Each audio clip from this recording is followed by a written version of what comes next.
दोस्तों स्वागत है आपका हमारे यूट्यूब चैनल जॉब अपडेट एएनजे में। आज जो रिक्वायरमेंट की नोटिफिकेशन आउट हुई है वो CSIR NIIST की तरफ से। जी हाँ दोस्तों, काफ़ी अच्छी वैकेंसी यहाँ पे आउट हुई है और यह एक आपकी परमानेंट गवर्नमेंट जॉब होने वाली है। तो इस वीडियो में हम आपको सारी इन्फॉर्मेशन स्टेप बाय स्टेप बताने जा रहे हैं। तो जो भी हमारे यूट्यूब चैनल पे नए आए हो या अभी तक सब्सक्राइब नहीं किया हो तो सबसे पहले आप सभी लोग हमारे YouTube channel job update AENJ को लाइक करें, सब्सक्राइब करें और हाँ दोस्तों, शेयर करना ना भूलें, जिससे कि आने वाली सारी वैकेंसियों की अपडेट चाहे वो गवर्नमेंट हो या नॉन गवर्नमेंट हो वो अब तक सबसे पहले पहुंचे। और हाँ दोस्तों, वीडियो को स्किप ना करिएगा, वीडियो को इन तक ज़रूर देखिएगा जिससे कि आपको सारी इन्फॉर्मेशन ईजिली समझ में आ जाए। तो चलिए अब मैं आपको वीडियो के अंदर सारी इन्फॉर्मेशन बताने वाला हूँ। तो मैं आपको सीधे अब नोटिफिकेशन की तरफ लेके चल रहा हूँ जहाँ पे मैं स्टेप बाय स्टेप सारी इन्फॉर्मेशन आपको बताने वाला हूँ। तो सबसे पहले मैं आपको ये बता दूँ, जो भी ऐसे कैंडिडेट जो इस समय ITI पास आउट हुए हैं या फिर डिप्लोमा पास आउट हुए हैं या फिर BSc BA BTech वगैरह पास आउट हुए हैं और वो अभी तक कहीं जॉब नहीं कर रहे हैं या फिर वो गवर्नमेंट जॉब की तैयारी कर रहे हैं, तो उनके लिए फाइनली एक बहुत ही अच्छी यहाँ पे वैकेंसी आउट हो गई है NIIST की तरफ से। तो दोस्तों चलिए अब मैं आपको डायरेक्ट नोटिफिकेशन SIR की तरफ से निकाली गई है, जो कि NIIST की यहाँ पे NIIST के अंतर्गत यहाँ पे वैकेंसी निकाली गई है, जो कि एक गवर्नमेंट संस्था है। NIIST मतलब national institute of inter disciplinary science and technology की तरफ से यहाँ पे वैकेंसी निकाली हुई है। देखिए, अगर लोकेशन की हम लोग बात करें तो ये आपका जो है तिरुवनंतपुरम जो है वहाँ पे यहाँ पे वैकेंसी निकाली गई है। यहाँ पे सीधी भर्ती के आधार पर विभिन्न प्रशासनिक एवं तकनीकी पदों के लिए भर्ती के लिए ये विज्ञापन निकाला गया है। अब अगर हम लोग कुछ इम्पोर्टेंट डेट की बात कर ले, देखिए जो ऑनलाइन फॉर्म एप्लीकेशन की जो डेट निकाली गई है वो 1/2/2025 से लेके, यानी कि 1 फरवरी से लेके और 3 मार्च तक यहाँ पे आपको टाइम दिया गया है फॉर्म अप्लाई करने के लिए। तो टाइम तो अभी बहुत ज़्यादा है। तो जो भी कैंडिडेट इस जॉब के लिए एलिजिबल हैं या फिर इस जॉब में अप्लाई करने के लिए रुचि रखते हैं या फिर वो ये जॉब को अप्लाई करना चाहते हैं तो उनके लिए बहुत टाइम है। तो जितनी जल्दी से जल्दी हो सके आप इस जॉब को अप्लाई कर ले। तो चलिए अब और आगे देखते हैं। ऑनलाइन आवेदन की हार्ड कॉपी जमा करने की अंतिम तिथि जो है वो 14 मार्च को है। 14 मार्च से पहले आपको जो है वो जमा करना है दोस्तों, हार्ड कॉपी इसका। अब बात कर लेते हैं हम पोस्ट के लिए। देखिए, सबसे पहली जो यहाँ पे पोस्ट निकाली गई है वो है टेक्निकल असिस्टेंट के लिए। नंबर ऑफ पोजीशन की अगर हम बात करें तो 5 नंबर है, जहाँ पे कुछ कैटेगरी वाइज यहाँ पे पोस्ट बांटी गई है। जैसे कि अनरिजर्व में 2 है, SC वालों के लिए 1 है, ओबीसी वालों के लिए 1 है, AWS वालों के लिए 1 है। तो देखिए, जितनी भी वैकेंसी है यहाँ पे कुछ कैटेगरी वाइज बांटी जाएंगे, तो वो आप अपने कैटेगरी से हिसाब से देख लीजिएगा। अब सैलरी की बात करें, देखिए लेवल 6 यहाँ पे आपको मिलने वाला है 35,400 से लेके 1,12,000 तक आपकी सैलरी मिलेगी, जो कि आपका पे लेवल रहेगा। अपर एज लिमिट जो मांगा गया है वो 28 साल से ज़्यादा एज आपकी नहीं होनी चाहिए। अगर 28 साल से ज़्यादा आपकी एज होगी तो फिर आपका फॉर्म रिजेक्ट कर दिया जाएगा। लेकिन यहाँ पे भी कुछ कैटेगरी वाइज यहाँ पे मतलब आपकी कास्ट के हिसाब से कुछ छूट दी गई है। उसका डिस्कशन अभी हम और आगे चलेंगे तो आपको बताएंगे दोस्तों। फिर दूसरी जो पोस्ट निकाली गई है वो टेक्नीशियन के लिए है। टेक्नीशियन के अगर टोटल नंबर ऑफ वैकेंसी की बात करें तो यहाँ पे 3 वैकेंसी हैं। यहाँ पे लेवल 2 आपको मिलेगा, जो कि 19,900 से यानी 20,000 से लेके 63,200 तक की सैलरी मिलेगी। यहाँ पे भी अपर एज जो है वो 28 ईयर मांगा गया है। फिर जूनियर स्टेनोग्राफर के लिए भी एक वैकेंसी है। यहाँ पे सैलरी आपको लेवल 4 की मिलने वाली है, जो कि आपकी स्टार्टिंग सैलरी 25,500 से लेके 81,000 के बीच में रहेगा। फिर जूनियर सेक्रेटरिएट असिस्टेंट जनरल के लिए यहाँ पे टोटल नंबर ऑफ वैकेंसी जो है 4 वैकेंसी है। लेवल 2 यहाँ पे आपका बेस पे होने वाला है। फिर सेम जनरल के लिए निकाली गई थी। फिर F&A के लिए भी यहाँ पे नंबर ऑफ वैकेंसी 4 है।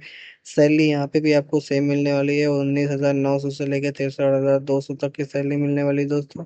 फिर यहाँ पे S&P के लिए भी यहाँ पे वैकेंसी आउट हुई है। टोटल नंबर ऑफ वैकेंसी 2 है, लेवल यहाँ पे आपको 2 है। फिर देखिए, जूनियर हिंदी ट्रांसलेटर के लिए भी एक वैकेंसी है। यहाँ पे लेवल ऑफ वैकेंसी पे स्केल अगर हम लोग देखें तो देखिए दोस्तों, यहाँ पे आपको 35,400 से 1,24,000 तक, 12,000 तक यहाँ पे आपको मिलने वाली है सैलरी। ये तो पे स्केल की बात हो गई। अब चलिए क्वालिफिकेशन की बात करते हैं। देखिए, सबसे पहली जो वैकेंसी निकाली गई है टेक्निकल असिस्टेंट के लिए, तो यहाँ पे टोटल नंबर ऑफ वैकेंसी जो है यहाँ पे देखिए इन्होंने मेंशन किया है। तो सबसे पहले टेक्निकल असिस्टेंट एक पोस्ट जो है वो अनरिजर्व है। उसके लिए यहाँ पे डिप्लोमा इन मैकेनिकल इंजीनियरिंग और टेक्नोलॉजी, अगर आपने डिप्लोमा मैकेनिकल से किया है तो फिर आप यहाँ पे अप्लाई कर सकते हो। और प्लस देखिए यहाँ पे अगर आपने लेटर इंटरव्यू किया है तो भी आप यहाँ पे अप्लाई कर सकते हैं। प्लस आपको 2 साल का एक्सपीरियंस होना चाहिए। जी हाँ दोस्तों, यहाँ पे एक्सपीरियंस रिक्वायर्ड कर दिया गया है।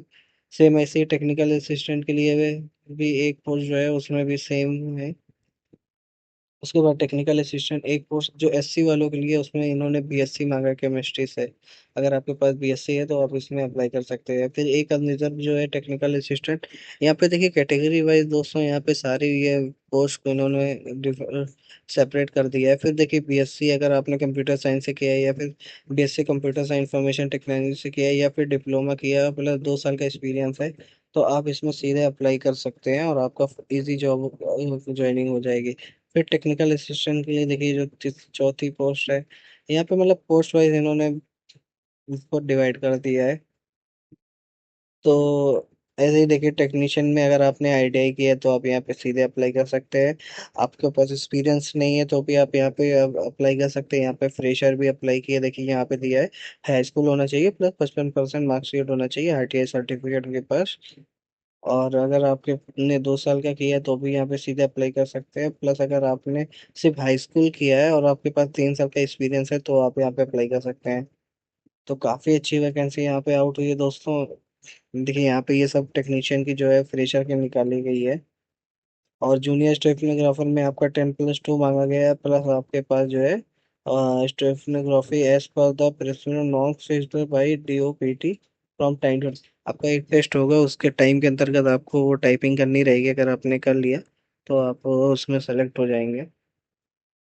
फिर जूनियर सेक्रेटरी असिस्टेंट के लिए भी जो वैकेंसी है यहाँ पे कंप्यूटर टाइपिंग स्पीड मांगी गई है दोस्तों। आपके पास 10+2 मांगा गया है। लेकिन यहाँ पे जितनी भी वैकेंसी है इसमें सब में फ्रेशर्स डायरेक्टली अप्लाई कर सकते हैं। बहुत अच्छा मौका है दोस्तों, इस मौके को छोड़े ना। तो देखिए जूनियर हिंदी ट्रांसलेटर, यहाँ पे आपका मास्टर डिग्री मतलब कि दोस्तों यहाँ पे जूनियर हिंदी ट्रांसलेटर के लिए भी वैकेंसी निकाली गई। यहाँ पे अगर आपके पास मास्टर ऑफ डिग्री है या फिर डिप्लोमा है आपके पास हिंदी टू इंग्लिश 22 वर्ष का, तो फिर भी आप यहाँ पे सीधे अप्लाई कर सकते हैं। ये सारी इन्फॉर्मेशन मैंने आपको बता दी कि क्वालिफिकेशन क्या मांगा है। यहाँ पे फ्रेशर और एक्सपीरियंस दोनों की रिक्वायरमेंट है दोस्तों। अब बात कर लेते हैं कुछ और चीज़ों की जो कि यहाँ पे जैसे अभी यहाँ पे आपका टेस्ट होगा दोस्तों। सिलेक्शन प्रोसेस में सबके लिए यहाँ पे सीबीटी टेस्ट रखा गया है। तो देखिए इन्होंने यहाँ पे बोला है मोड ऑफ एग्जामिनेशन आपको ओएमआर बेस्ड होगी, जो कि आपका सीबी एमसीक्यू क्वेश्चन आएगा। उसके बाद यहाँ पे मिनिमम क्वेश्चन कितना है qualification, total number of question यहाँ पे 200 होने वाला है। टोटल टाइम जो है वो आपका 3 है। और यहाँ पे क्या क्या सब्जेक्ट रहेगा वो भी यहाँ पे सब कुछ इन्होंने मेंशन किया। तो आप अपनी जिस पोस्ट के लिए अप्लाई करेंगे उस पोस्ट के हिसाब से आप यहाँ पे देख सकते हैं और अपनी प्रिपरेशन को तैयारी अच्छे से कर सकते हैं। तो ये तो जॉब के जो पोस्ट के लिए आप अप्लाई करेंगे दोस्तों, उस पोस्ट के लिए क्या कैसे सिलेक्शन होगा उसकी सारी इन्फॉर्मेशन दी गई है।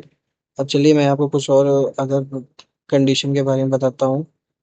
देखिए सबसे पहले यहाँ पे इन्होंने मेंशन किया है कि देखिए टेक्निकल असिस्टेंट के लिए जो आपका पीरियड ऑफ परमिशन मतलब जो ज्वाइनिंग की डेट रहेगी वो आपका 1 साल रहेगा।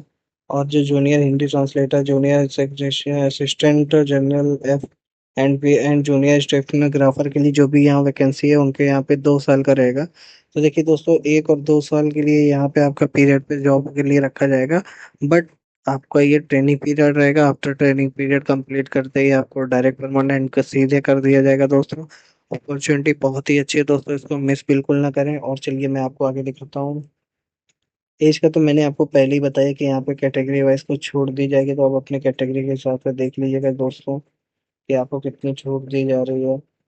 फिर अगर हम लोग बात कर लेते हैं एप्लीकेशन फीस की। जी हाँ दोस्तों, तो चलिए अब एप्लीकेशन फीस की बात करते हैं। तो जो भी ऐसे कैंडिडेट हैं जो ओबीसी या अनरिजर्व या ईडब्ल्यूएस के लिए अप्लाई कर रहे हैं उनके लिए यहाँ पे 500 रुपये फीस रखा गया। वुमेन एससी एसटी और जो एक्स सर्विस मैन है उनके लिए यहाँ पे नील रखा गया है। रेगुलर एम्प्लॉय जो है सीएसआईआर की तरफ से उनके लिए भी यहाँ पे नील करना है। अप्लाई कैसे करना है, देखिए सबसे पहले आपको दिए गए लिंक पे जाके क्लिक करना है। उसके बाद यहाँ पे दिए मेंशन किया the duty signal print out. यहाँ पे आपको computer generator application form download करना हो। एप्लीकेशन फॉर्म आपको हमारे टेलीग्राम चैनल, जिसकी लिंक आपको डिस्क्रिप्शन में मिल जाएगी दोस्तों। आप हमारे टेलीग्राम चैनल को भी ज्वाइन कर लीजिए, या फिर आप हमारे व्हाट्सएप ग्रुप को भी ज्वाइन कर सकते हैं, जहाँ पे हम सारा फॉर्म वगैरह आपको शेयर कर देंगे, प्लस ये नोटिफिकेशन भी शेयर कर देंगे। आप उसे ज्वाइन कर ले दोस्तों। उसको भरने के बाद आप जो है इसके जो है एप्लीकेशन फिल करके सेंड कर देंगे। और डेट की मैंने आपको पहले ही बता दी है, 1/2/2025 से लेकर 3/2/2025 तक यहाँ पे आपको टाइम दिया गया है। उसके बाद दोस्तों, आपको कोई भी हेल्पलाइन चाहिए तो यहाँ पे कॉन्टेक्ट नंबर दिया गया है, एचआर का मेल आईडी दिया गया है, आप डायरेक्ट मेल करके पूछ सकते हैं। और उसके बाद देखिए और क्या है दोस्तों, मैं आपको बता दूं, लिस्ट ऑफ यूनिवर्सिटी की कौन कौन सा सर्टिफिकेट यहाँ पे आपका मांगा गया है, ये सब सर्टिफिकेट आपको देना पड़ेगा दोस्तों। तो ये सब आपको फिल करके सबमिट करना पड़ेगा। तो ओबीसी अंडर, जैसे आपको ओबीसी से है तो यहाँ पे आपको उसमें फिल करके अपना सिग्नेचर वगैरह करके फाइनली जमा करना पड़ेगा। तो काफी पीडीएफ है यहाँ पे, सर्टिफिकेट ऑफ डिसेबिलिटी भी दिया गया है। तो आपका जो भी जिस जिस भी फॉर्म से रिलेटेड है तो आप इसे अप्लाई करके सीधे जमा कर ले दोस्तों। ये सारी इन्फॉर्मेशन थी जो कि फ्रेशर एंड एक्सपीरियंस वाले दोनों के लिए वैकेंसी यहाँ पे फाइनली आउट हुई थी, जो कि NISSIST की तरफ से हुआ था दोस्तों। तो इस वीडियो में मैंने आपको स्टेप बाय स्टेप सारी इन्फॉर्मेशन बता दी है दोस्तों। अगर आपको फिर भी कोई चीज़ का जो आपको ना समझ में आई हो तो आप हमारे टेलीग्राम चैनल, जिसकी लिंक आपको डिस्क्रिप्शन में मिल जाएगी, आप वहाँ ज्वाइन हो सकते हैं, जहाँ पे हम एप्लीकेशन